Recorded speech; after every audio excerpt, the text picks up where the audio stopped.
Once this site was used for ordnance tests by the Woolwich Arsenal. That's long gone, but the issues here are still potentially explosive. Begun in 1967 by the GLC, Thamesmead was to be a new town of 40,000 people, complete with its own facilities and finished by 1982.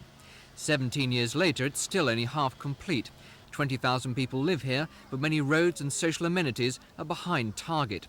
Now the original grand plan faces further disintegration because of GLC abolition. What we're afraid of is that the whole momentum that has developed over the last 2 or 3 years to get on and make it happen, and a commitment to the people who are already living here, is going to be lost. And that's the tragedy, that we've got community involvement, we've got private sector involvement, we've got public sector involvement, and it's all going to be blown away through abolition. The government suggested local councils Bexley and Greenwich should take over Thamesmead, but they've both refused. The latest government idea is for a trust to run the scheme.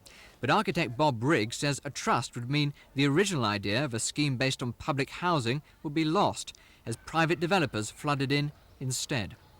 It cannot restore the situation that we'd had in mind of a balanced community, because the sites, if not already sold, are being sold at quite a rapid rate.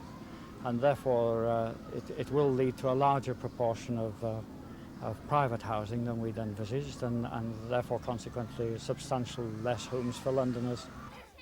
The GLC's Tony McBrearty says governments got it wrong. They started from the proposition they must abolish the GLC. They're now going around finding out the difficulties that there are involved in that, and they're scraping around to find anything. And the trouble is, it's people living here in Thamesmead that will suffer from patched up solutions like that. This is Steve Clark in Thamesmead for Thames News.